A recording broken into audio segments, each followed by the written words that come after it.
अब मैं जिनको बुलाने जा रही हूँ उन्होंने मतलब अब मुझे लग रहा है कि कहते हैं ना कि अपनी करियर की शुरुआती दौर में ही जो उन्होंने बॉक्स ऑफिस पर एक गदर मचाया हुआ है। हम कहते हैं कि कई बार ऐसी होती है कि फिल्में जो होती हैं वो अपने टाइटल को साकार नहीं कर पाती हैं, लेकिन उत्कर्ष शर्मा ने उस टाइटल को साकार कर दिया है। 600 करोड़। और मैं ये कहती हूँ, देखिए जैसे हर इंडस्ट्री होती है, एक एजुकेशन इंडस्ट्री होती है या एक हेल्थ इंडस्ट्री होती है, ठीक उसी तरह से एक हमारी इंडस्ट्री भी है जो एंटरटेनमेंट इंडस्ट्री है। और पोस्ट पैंडमिक ऐसा हो रहा था कि हमारी जो इंडस्ट्री है वो बहुत ही सूखे से गुजर रही थी, तो उसमें बहार लाने का काम कुछ एक फिल्मों ने किया, जिसमें कि जो है गदर 2 का एक बहुत बड़ा योगदान है। और मैं बहुत फॉर्चुनेट फील कर रही हूँ कि गदर 2 से हमारे पास 2 कलाकार हैं, उत्कर्ष भी हैं, गौरव भी हैं। लेकिन मैं पहले उत्कर्ष को बुलाना चाहूँगी। उत्कर्ष की इसके पहले जो फिल्म थी जीनियस, गदर 1 जो थी उसमें वो बहुत छोटे से थे और वो ही कहते हैं ना कि एक पीढ़ी कैसे पूरी जवान हो गई, और उस जो है उस जवान पीढ़ी ने कैसे एक स्टोरी को आगे बढ़ाया। तो मैं उत्कर्ष आपको स्टेज पर आमंत्रित करना चाहूँगी। और उत्कर्ष भी एकदम उभरते हुए सितारे हैं, जैसे कि हमारे हेल्पर स्टार के बहुत उभरते हुए बच्चे यहाँ पर हैं। सुधा जी, मैं आपको बुलाऊंगी और आप बताएं ज़रा स्टोरीज़ के बारे में। हमारे बीच आदर्श गौर और सत्यम चौधरी हैं। आदर्श गौर और सत्यम चौधरी स्टेज पर आए। हाँ, पेरेंट्स भी आए, पहले बच्चे आ जाएं। आदर्श गौर ने 90% अंक 10वीं में लाए हैं। कभी आप मारवे रोड गए होंगे। मारवे रोड अगर गए हैं तो वहाँ एक संकरी सी गली है, 1.25 किलोमीटर दूर अगर रिक्शे से अगर कोशिश कभी करें और बारिश का समय हो तो बिल्कुल नहीं जा सकते, क्योंकि जब आप आदर्श के घर पहुँचेंगे, पहुँचने तक आपको घुटनों तक पानी में से आपको निकल के उसके घर तक पहुंचना पड़ेगा। थोड़ी सी बारिश में ही घुटनों तक पानी आदर्श के घर तक आ जाता है। मम्मी और पापा 3 भाई बहनों के साथ 8x12 के एक कमरे में रहते हैं। जब इनके घर गए तो वो घर के एक तरफ एक प्लेटफॉर्म लगा हुआ जिसको किचन कहा जा सकता है, वहीं 2x2 की एक नहाना धोना, वहीं पे एक साइड में एक छोटी सी जगह थी जिसे कमरे में बहुत ही कम सामान था। जब देखा गया 6 लोग घर में रहते हैं, आप समझ सकते हैं कि कहाँ सोना होगा, कैसे खाना खाते होंगे। पिता जो है वो रिक्शा चलाते हैं, 15,000 रुपये महीने के कमाते हैं, उसमें से 3-4 हज़ार तो उसी का खर्च लग जाता है। बचे हुए पैसों से अपने सब भाई बहनों के साथ किस तरीके से उसी में घर का किराया, बीमारी शिमारी, मेहमान, सब कुछ करते हैं आदर्श के माता पिता। लेकिन मन में एक जुनून है, एक जोश है कि आदर्श को कुछ बनाना है। ये जो हौसला है, ये इनकी माँ जो है आर्टिफिशियल ज्वेलरी में स्टोन लगाने का काम करती है। कई बार ये काफ़ी आदर्श जब पढ़ते पढ़ते काफ़ी उन्हें लगता है कि बहुत देर हो गई है, रात के 1 से 1:30 बजे हैं और माँ कोशिश कर रही है कि अगले दिन जो 30 रुपये आएंगे कल उसी से आदर्श को दूध पिलाना है और उसको स्कूल और कॉलेज भेजना है। तो वो रात को जब 1:30 बजते हैं और आदर्श अपनी माँ के पास जाता है तो माँ कहती नहीं, ये मुझे रात को करना है। आदर्श बहुत कोशिश करता है कि नहीं, माँ का हाथ बटाएगा। 3-4 बजे तक कहता है ठीक है, मैं पढ़ लेता हूँ, फिर हम दोनों मिल के करेंगे। माँ और बेटे का जो ये संवाद है, ये दिल को छू लेने वाला है। म्यूनसिपलिटी स्कूल में इनके भाई और बहन पढ़ते हैं।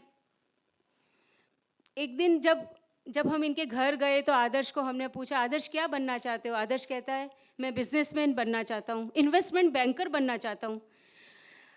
मैं सुनील जी हमारे बीच में हैं, आरवीजी से हमारे बीच सारे दिग्गज बिजनेसमैन ही हैं, कॉरपोरेट जगत के नामी हस्तियां हैं। जब इसके मुंह से ये शब्द निकला तो इसकी माँ ने हाथ पकड़ा, बेटा तो कुछ और सोच, बिजनेस नहीं। इसने कहा नहीं मम्मी, पैसा इन्वेस्टमेंट बैंकर ही मैं कमाऊंगा, कॉमर्स के क्षेत्र में मैं बीएफएम करूंगा, क्योंकि शुरुआत तो मुझे कहीं ना कहीं से सीए की पढ़ाई शायद ना कर पाऊँ, लेकिन मैं कोशिश करूंगा। बनना तो मुझे इन्वेस्टमेंट बैंकर ही है। तो मुझे बहुत गर्व हुआ कि भारत जो है 10वें से 5वें नंबर पर कैसे आया, क्योंकि ये जो हमारे बीच बच्चे हैं ये इन्वेस्टमेंट बैंकर और इकोनॉमी के अंदर आर्थिक सहयोग देकर हमारे देश को एक विकसित राष्ट्र सपना जो हमारा है वो पूरा करना चाहता है। आपकी पूरी कहानी मैंने इसलिए बताई क्योंकि बच्चे डॉक्टर, इंजीनियर, सीए बनने का सोचते हैं, बिजनेसमैन और इन्वेस्टमेंट बैंकर आपने बदलते भारत की कहानी हमारे बीच में रखी है, सल्यूट है आपको। और हमारे बीच सत्यम चौधरी हैं। सत्यम, अच्छा, अब हाँ, हमारे बीच में सिद्धार्थ गौतम है। सिद्धार्थ, आप आइए। सिद्धार्थ गौतम, सिद्धार्थ गौतम पिता जो है मजदूर हैं, सपनों को परवाज़ जो है वो दी गई है। दिहाड़ी मजदूर की कैसा जीवन होता है, आप में से ज़्यादातर लोग समझ सकते होंगे। कई बार हम ट्रैफिक सिग्नल पर होते हैं, हमें लगता है नहीं हमें ज़रूरत नहीं है फूल की, थोड़े से मूंगफली की, या जो एक दिहाड़ी मजदूर के जो काम, छोटे छोटे काम होते हैं। माँ भी ऐसे ही काम करती है, 12 से 15 हज़ार रुपये कमाते हैं। एपीएमसी में, फ्रूट मार्केट में इनके पिता जो हैं वो ओवर टाइम भी करते हैं कई बार। क्यों? क्योंकि दिहाड़ी मजदूर, कई बार ऐसा होता है कि कई बार मजदूरी मिलती है जब आके खड़े रहते हैं, कई बार ऐसा होता है 12-2 बज जाते हैं और कोई लेके ही नहीं जाता है। वो दिन बहुत मुश्किल होता है। अपने घर पे बोलते हैं कि अब मैं एपीएमसी जा रहा हूँ, वहीं से थोड़े फ्रूट भी बच्चों के लिए लेके आऊँगा और वहीं काम ढूंढ लूँगा। शाम को जब घर लौटते हैं तो उनके पिता के पास इन्हें कोचिंग कराने जितने तो पैसे नहीं होंगे, लेकिन इन्हें चाहते हैं कि बेटा कुछ बने। और ये जो बनने की चाहत अपने जीवन को सुधारने की नहीं है। मैं यहाँ पे इनसे जानना चाहूँगी, माइक है तो दीजिए। बहुत ही अच्छी बात इन्होंने मुझे बताई थी। बताइए सिद्धार्थ,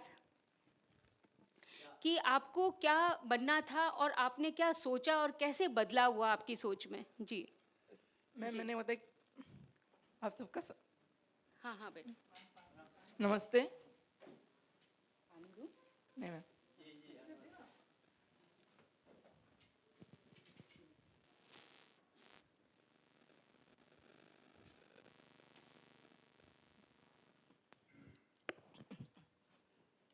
और आप सभी का नमस्कार।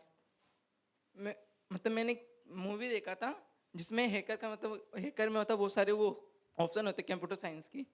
तो उसमें मैंने देखा था कि बहुत सारे प्रोग्रामिंग लैंग्वेज होते हैं जो अलग अलग प्रोग्रामिंग लोग करते हैं।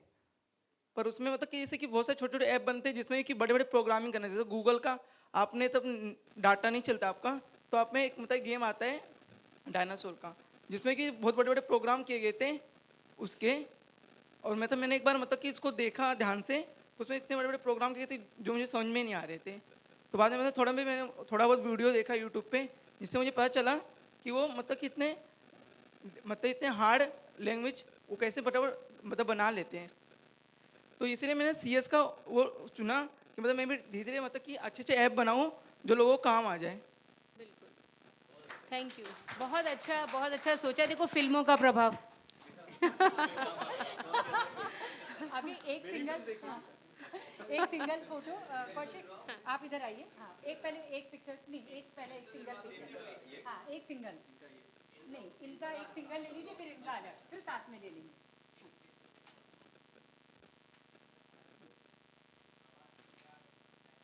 और एक चेक देते हुए भी पोस्ट कर दीजिए ना।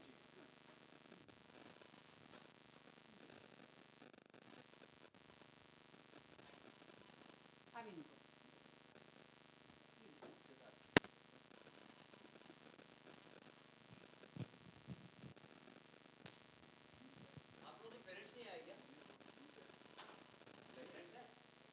आइए, पेरेंट्स भी आइए जी, आइए। हाँ,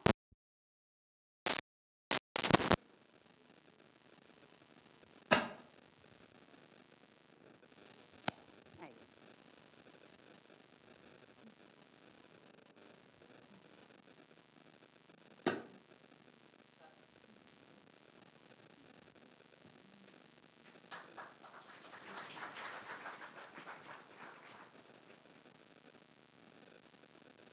उत्कर्ष, आप बिल्कुल बहुत यंग हैं और ये बच्चे अभी अपने एक जीवन को शुरू करने जा रहे हैं। क्या कहना चाहेंगे, कैसा आपको, किस तरह का आपको एहसास हो रहा है इस वक्त? सबसे पहले तो मैं कहूँगा मेरा सौभाग्य है कि मैं इन बच्चों के बीच में मौजूद हूँ, क्योंकि इन्होंने इतनी कठिन परिस्थितियों में भी इतना कुछ अचीव किया है इतनी कम एज में। तो आप सबको धन्यवाद। और आप सब ने जो ख्वाब देखे हैं वही ख्वाब दिखाते हैं, वो मुझे भरोसा दिलाते हैं कि भारत हमारा कितना आगे जाने वाला है।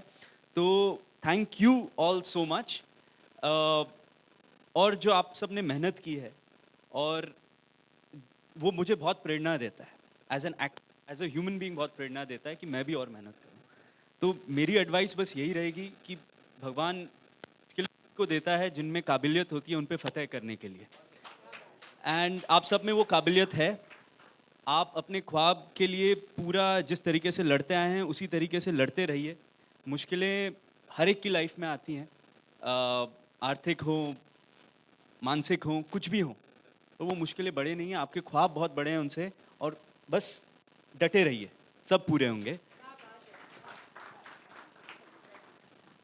और एक स्पेशल अनाउंसमेंट मैं करना चाहूँगा। मैं एक्चुअली यहाँ पे था, तो मुझे लगा कि जब मेरा 10th ख़त्म हुआ था तो फर्स्ट थिंग मैंने की थी कि मैं सिनेमा गया था, पिक्चर देखी थी। उस time I think Salman sir की रेड्डी वेड्डी कुछ लगी थी।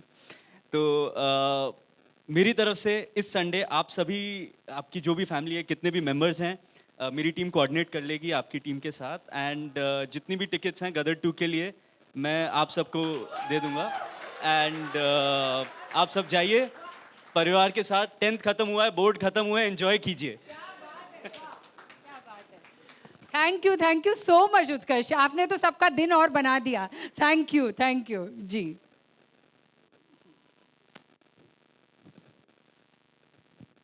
अब मैं आमंत्रित करना चाहूंगी गौरव चोपड़ा, और ये इनका मैं विशेष रूप से एक थैंक्स इसलिए भी कहना चाहूंगी कि एनबीटी का, जब भी एनबीटी के बीते सालों में एनबीटी का कोई भी कार्यक्रम हो,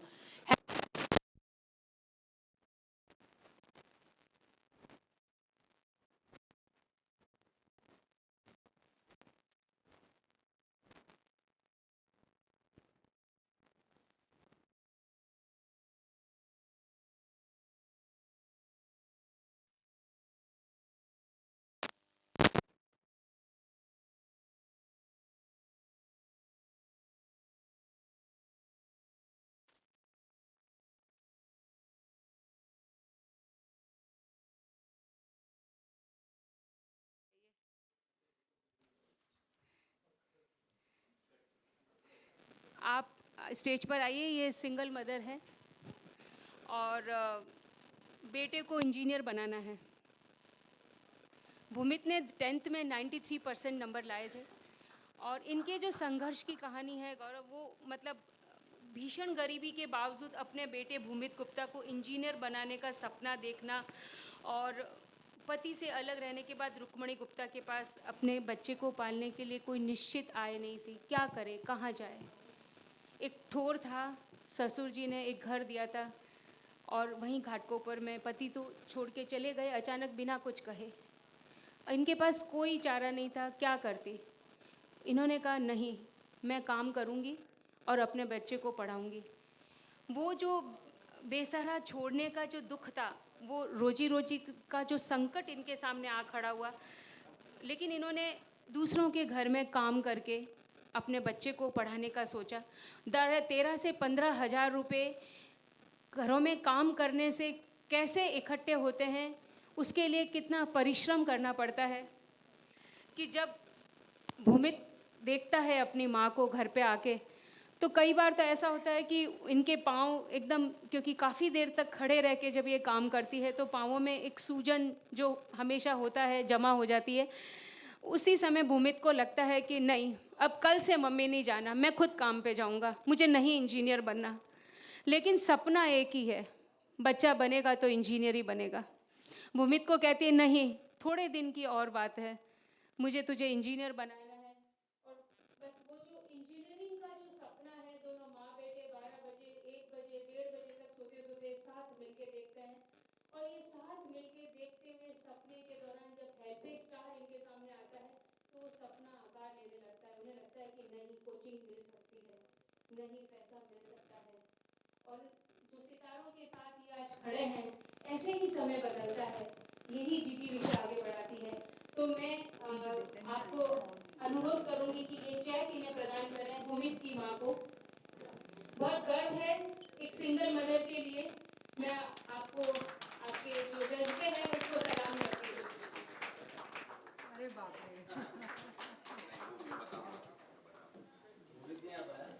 सर वो कॉलेज से निकला है, अभी एग्जाम्स थे ना आज।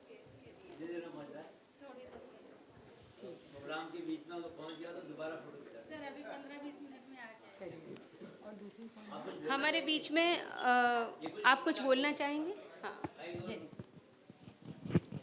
हेलो, आप सभी को मेरा नमस्कार। सब मैं और मेरे दोनों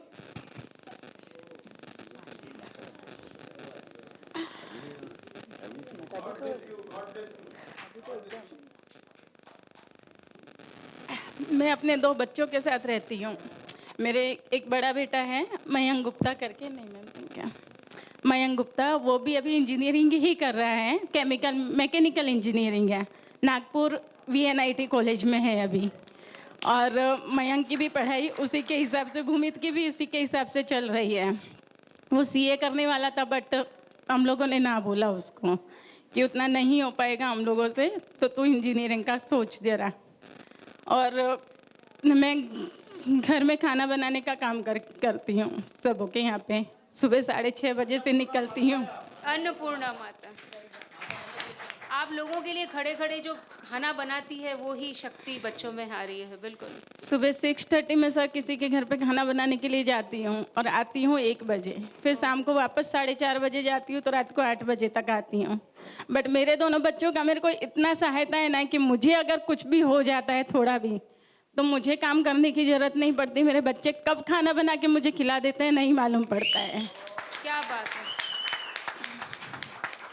मेरे बच्चे ही दोनों मेरा मतलब इतना सहारा है ना कि आज दोनों कहते हैं कि मम्मी 4 साल का, सिर्फ बड़ा वाला लड़का भी आज बोलता है कि मम्मी सिर्फ 4 साल की बात है, मैं जब कमाने लग जाऊंगा ना तो तुझे काम नहीं करने दूंगा।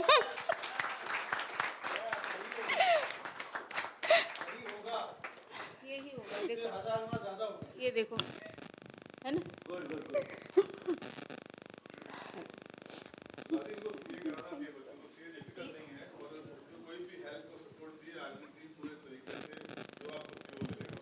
सर देखते हैं अभी वो ये तो कर रहा है, साइंस कर लिया है उसने, कंप्यूटर साइंस।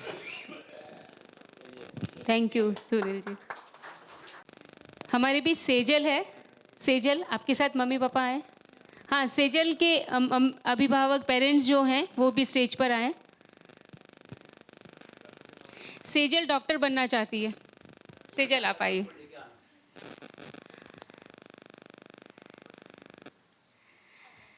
पिता आइए। सेजल की जिंदगी कुछ लोग फरिश्ता बनकर न आते तो इनकी पढ़ाई कब की छूट चुकी होती। सेजल को कुछ शिक्षकों को उसकी फीस इसलिए चुकाई क्योंकि वे जानते थे कि सेजल बहुत होनहार स्टूडेंट है। बेबस पिता रण बहादुर अपनी आंखों, हमेशा जब वो सपना, जब सेजल के बारे में बात करते हैं, अभी भी जब मैं बात कर रही थी तो आंखें नम हो जाती है। उन्हें बस अपनी वही गुड़िया जो है, उन्हें लगता है कि बस इसको डॉक्टर मुझे बनाना है। सेजल, मैं आपसे ही जानना चाहूँगी क्योंकि माँ जो है घरों में काम करती है और पिता जो है लोगों की गाड़ियाँ धोते हैं, लेकिन ये जो मन का जो निर्मलता जो है, जो मुझे लगता है कि बाहर की सफाई करते करते जो उन्होंने आपके व्यक्तित्व को जो मजबूत बनाया है, क्योंकि अभी मैं आने से पहले आपसे मैं बात कर रही थी, मैं चाहूँगी कि आप अपनी बात साझा करें लोगों के साथ। आप सभी को मेरा नमस्कार। सभी को पता है लॉकडाउन में बहुत लोगों के काम सब छूट गए थे। वैसे ही पहले हम लोग एक प्राइवेट चर्च के यहाँ पे मेरे पापा एक वॉचमैन थे, वहाँ पे हम लोग को घर वर सब दिया था। तो और फिर मेरी पढ़ाई भी मोस्टली फादर ही देखते थे। तो लॉकडाउन में वो प्राइवेट चर्च था तो वो बंद हो गया, तो हम लोग को जाने बोल दिया। तो फिर हम लोग इधर आए। फिर उसके बाद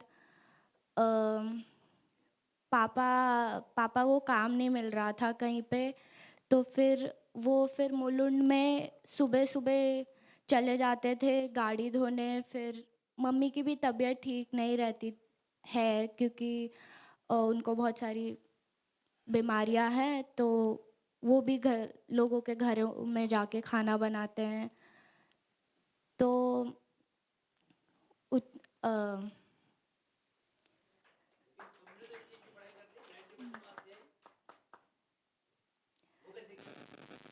वो मैं जैसे ही स्कूल से आती थी मैं दिन भर पढ़ती थी और बहुत सारे कॉन्सेप्ट्स भी होते थे नहीं समझ में आते थे तो ऐसे रात भर भी जागना पड़ता था।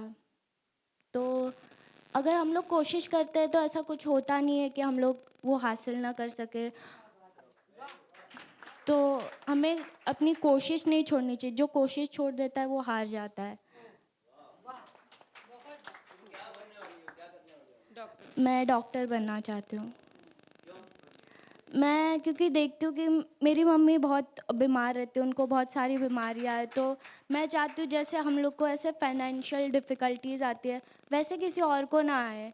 अगर मैं जितना हो सकूँ उनको फ्री में दे सकूँ उनका ट्रीटमेंट और बेस्ट से बेस्ट ट्रीटमेंट दे सकूँ। बिल्कुल, बहुत अच्छा है। आप गुजारिश करूँगी कि आप इन्हें चेक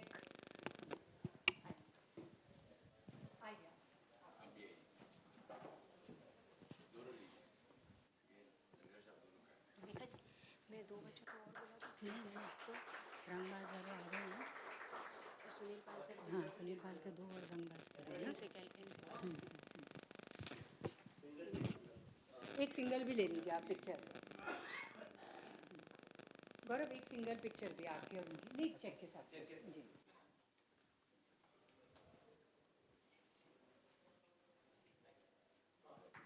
गौरव आपको भी मैं रिक्वेस्ट करूंगी कि कुछ आप कैसा फील कर रहे हैं, क्या लग रहा है, आप थोड़ा सा 2 लफ्ज कहें। अब 2 लफ्ज कह रही हैं वो तो पूरे हो गए, क्या कहें। वैसे भी ये वो वाला फंक्शन है ना जहाँ पर स्पीच की ज़रूरत नहीं है, जो हम महसूस कर रहे हैं वो कहना चाहिए। और महसूस मेरे ख्याल से इस कमरे में हर इंसान वही कर रहा है जो एनबीटी और ठाकुर साहब का सपना था, वो जो भी भावना थी वो हम सबके दिल तक पहुंच गई है। और इसलिए जो उत्कर्ष ने कहा या उसके पहले साइमी ने कहा या लोढ़ा साहब भी कह के गए, लफ्ज़ वही हैं, भावना वही है, कुछ अलग कहने को नहीं है और ज़बरदस्ती कुछ कहने के लिए नहीं कहूँगा। इतना ज़रूर है कि ऐसा मुझे लग रहा था वहाँ बैठे हुए कि ये हेल्प अ स्टार नहीं होना चाहिए, ये स्टार को हेल्प की ज़रूरत नहीं होती, ये इन्वेस्ट इन अ स्टार होना चाहिए।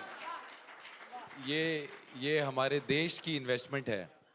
हम जब लोग बोलते हैं और कभी कभार पॉलिटिकल रीज़न से और कभी कभार ऐसे ही डिबेट की खातिर, आजकल सबको शौक है डिबेट करने का, तो इतने ट्रिलियन की इकोनॉमी और हम इस नंबर पे आ गए हैं और हमसे ऊपर ये लोग हैं और कौन कौन कहाँ है उस लिस्ट में, वो मैटर नहीं करता। हमारे देश में इतने हीरे हैं और वो हीरे मिट्टी में हैं, सिर्फ ऐसे लोग चाहिए जो चुन सकें और उनकी उनकी कोई कमी नहीं होगी कभी, क्योंकि इतनी काबिलियत वहीं होती है जहाँ शिद्दत, मुश्किलें और जज्बा होता है।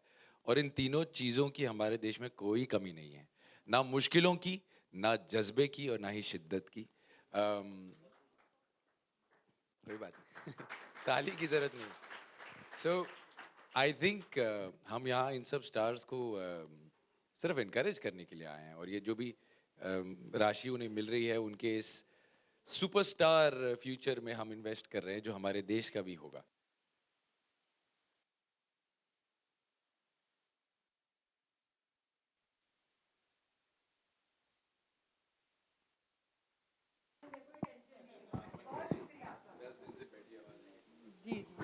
चलिए बहुत शुक्रिया आपका, ये भी नहीं चल रहा है लेकिन शुक्रिया शुक्रिया जी।